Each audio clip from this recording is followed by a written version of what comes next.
Assalamualaikum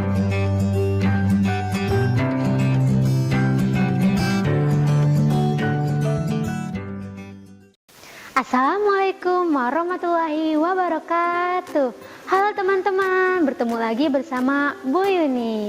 Sekarang di kelas 10 bab 4 kita akan mempelajari mengenai rancangan penelitian sosial, proses berpikir dan penelitian. Penalaran. Penalaran adalah suatu proses berpikir untuk memperoleh kesimpulan yang logis berdasarkan fakta yang relevan. Dengan kemampuan bernalar yang kemudian dikomunikasikan dalam bahasa, manusia mampu menemukan pengetahuan yang benar. Adapun ciri-ciri penalaran yaitu logis atau sesuai dengan logika. Yang kedua, analitis, bersifat analisis. Jenis penalaran, deduksi dan induksi. Deduksi, berpikir deduktif adalah proses penarikan kesimpulan dari hal yang bersifat umum ke hal yang lebih khusus. Contoh, pernyataan 1, manusia makhluk sosial. Pernyataan 2, Budi adalah manusia. Kesimpulannya, Budi makhluk sosial. Yang kedua, jenis penalaran ada induksi. Metode pemikiran yang bertolak dari peristiwa khusus untuk menentukan hukum umum. Contohnya, ensikap. Orang asmat mempunyai badan tegap, hidung mancung, dan berambut keriting. Yang kedua, oitipis. Orang asmat mempunyai badan tegap, hidung mancung, dan berambut keriting.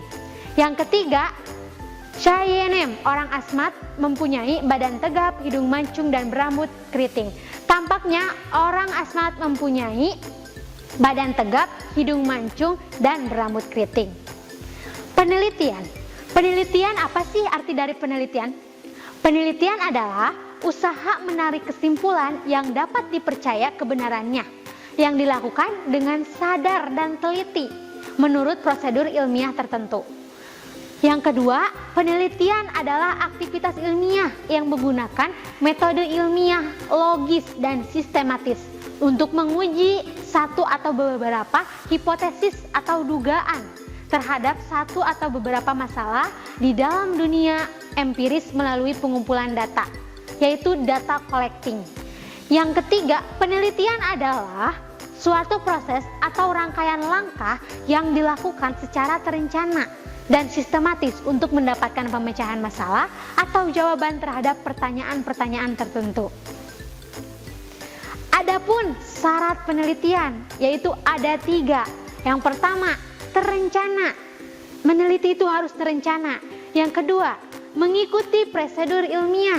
Harus ada tata caranya, prosedur. Yang ketiga, sistematis. Adapun sikap seorang peneliti, misalnya saya peneliti, yaitu harus objektif, harus kompeten di dalam bidang yang ditelitinya, dan harus faktual tentunya.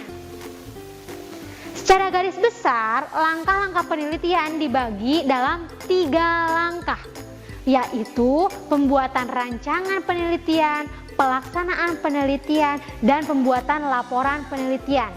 Adapun jenis penelitian sangatlah banyak ya. Ada tujuannya, metodenya, pemberian informasi data yang dikumpulkan, dan tempat pelaksanaan. Tujuannya itu dasar dan terapan. Metodenya ada historis, ada eksperimen, ada observasi. Sedangkan pemberian informasi eksploratif, secara deskriptif dan eksplanasi. Dan data yang dikumpulkan ada kualitatif ataupun kuantitatif. Jadi ada 2 data yang dikumpulkan dalam penelitian, jenisnya kualitatif dan kuantitatif. Dan tempat pelaksanaan, yaitu laboratorium, biasanya penelitian itu di lapangan ataupun di perpustakaan. Adapun rancangan penelitian, pada umumnya rancangan penelitian terdiri dari 8 bagian besar, yaitu penelitian terdahulu, latar belakang masalah, perumusan masalah, pertanyaan penelitian, tujuan dan manfaat penelitian, landasan teori, hipotesis, dan metodologi penelitian. Adapun menentukan topik atau masalah sosial sebagai fokus penelitian. Topik merupakan pokok permasalahan dari suatu penelitian atau tema pokok permasalahan. Penetapan topik dalam penelitian sangat penting karena topik lebih menonjolkan inti persoalan yang dapat menegaskan batasan masalah yang dapat membantu mengarahkan dalam menentukan judul.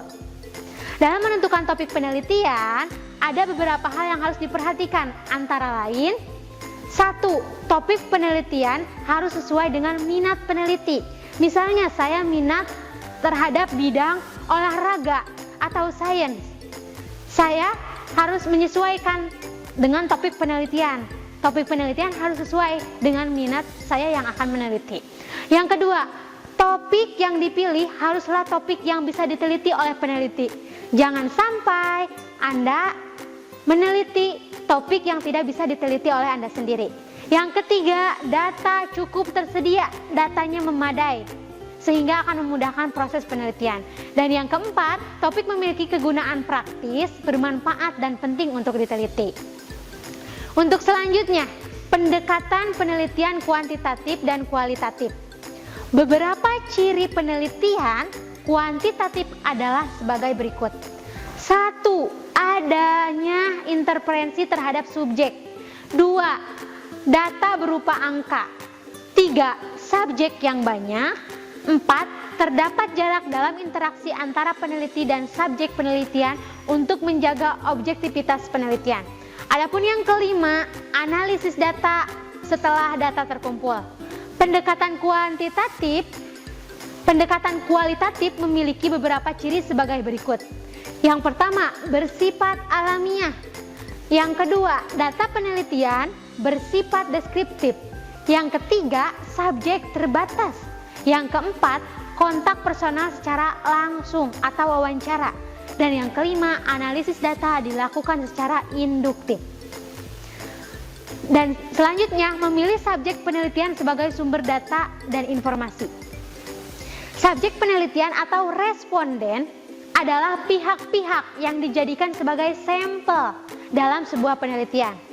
Kata populasi, population universe, merupakan keseluruh elemen atau unit elementer atau unit penelitian atau unit analisis yang memiliki karakteristik tertentu yang dijadikan sebagai objek penelitian. Sampel adalah bagian kecil dari anggota populasi yang diambil menurut prosedur tertentu sehingga dapat mewakili populasinya. Makin besar sampel yang diambil akan semakin besar atau tinggi taraf representatif sampel tersebut. Untuk selanjutnya, pengumpulan data. Ada jenis data. Menurut cara perolehannya, data terdiri atas dari primer dan sekunder. Data, jadi menurut cara perolehannya, data itu terdiri atas data primer dan sekunder. Yang kedua menurut sifatnya. Data terdiri atas data kualitatif dan kuantitatif. Dan yang ketiga menurut sumbernya. Data dibagi menjadi data internal dan data eksternal. Sekian pembelajaran di bab 4 ini kelas 10. Terima kasih dan sampai bertemu di video selanjutnya. Wassalamualaikum warahmatullahi wabarakatuh. Kunjungi sosial media lainnya seperti website kami di pkbmalkata.com, Facebook PKB Malkata Mananjaya, Instagram PKB Malkata _official. Dan terima kasih telah klik video ini.